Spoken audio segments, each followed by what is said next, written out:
had been driving in the past hour and was growing sleepy. I had 3 hours to go before I reached my hometown.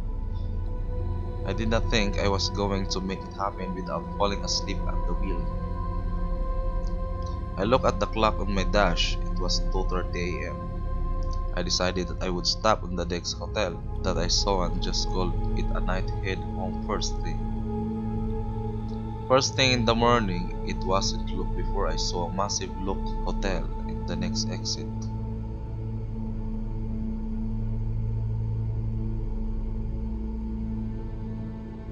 I looked around over an old bridge and there it was, the parking lot of this surprisingly well-kept large 12-story building. The hotel looks like it was built in the early 90s. I thought it would be cool to go home in the morning and tell my friends that I had stayed at night in the wickedly creepy hotel.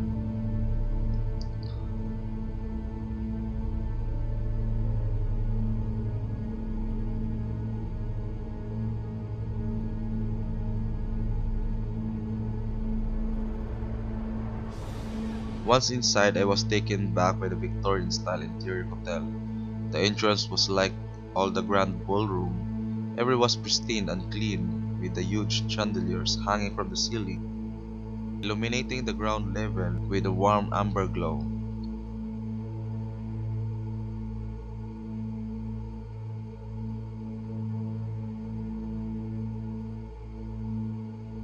I checked in the front desk. I was hoping that there was a vacant in the first floor, but surprised me was no vacant from first to sixth floor. But since I was already there, I decided to just pay the room and take a hit.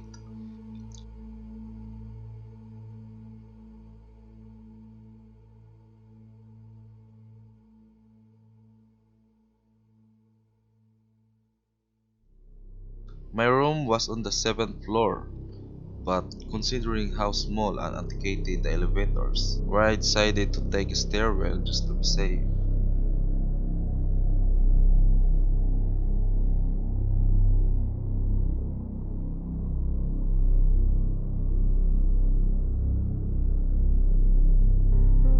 When I got to the top of large staircase, I noticed that my room was in the end of the hallway.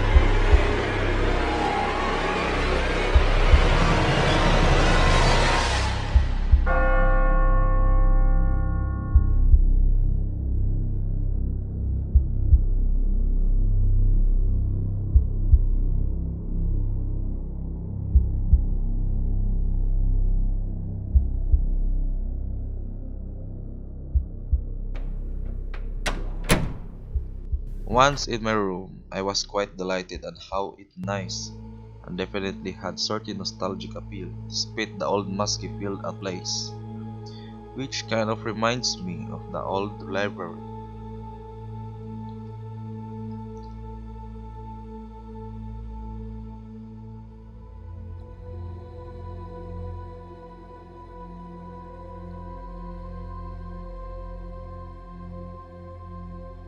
I got into the bed, was soon sound asleep.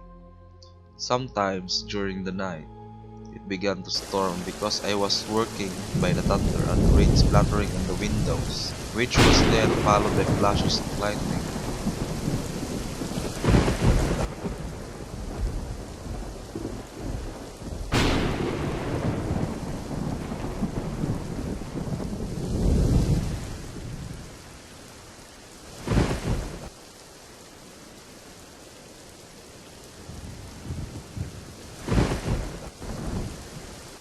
I rolled over as another flash of lightning shot through the room, illuminating a figure at the form of my bed, but as quickly as the shadow appeared, it was gone.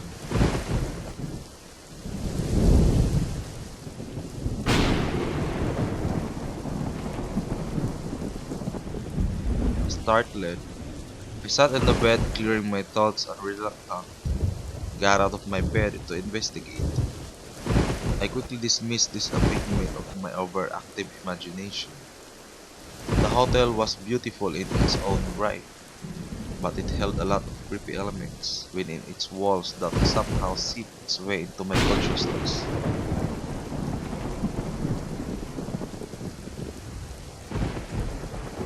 Not finding anything out of the ordinary, I went back to sleep as the thunderstorms grew louder.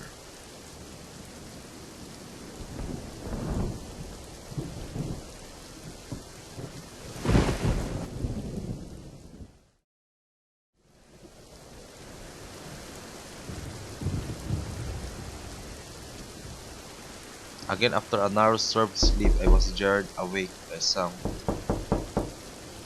This time, it sounded like somebody was knocking from inside the large closet next to the bathroom.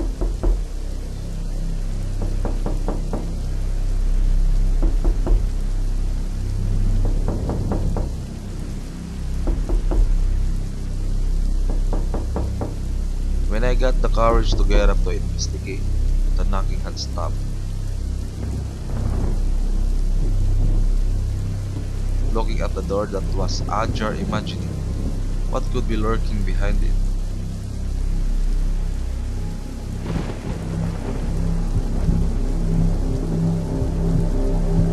As my heart began to sound, I reached the door and swung it open.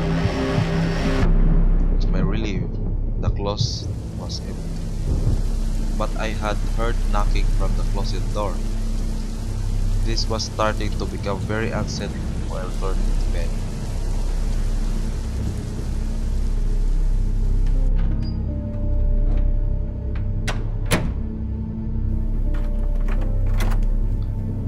I checked the front door I reluctantly opened, and noticed that my hands were shaking. As I poked my head and looked, I caught a glimpse of a woman. She seemed to be wearing old clothes and had black long hair. I wondered if I was simply seeing things at this point. Maybe it was her who had knocked on my door and I mistakenly assumed that the sound came from my closets. Maybe she was simply trying to find her room. I shut the door and tried to assure myself I was safe before I returned to bed. As I pressed my head against the pillow, I could not shake the feeling that somebody was watching me. I decided to keep my eyes on the closet door, that to my surprise was again slightly open. It was then that I began to feel something grabbing in my back of my neck. I kept my eyes on the closet door.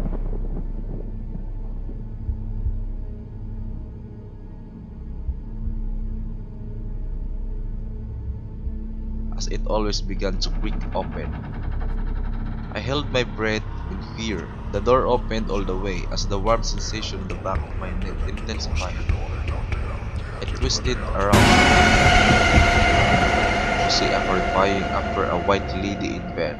I jumped into the bed and ran down the hall, descending the stairs as quickly as I could. When I got to the front desk, I told the clerk that somebody was in my room.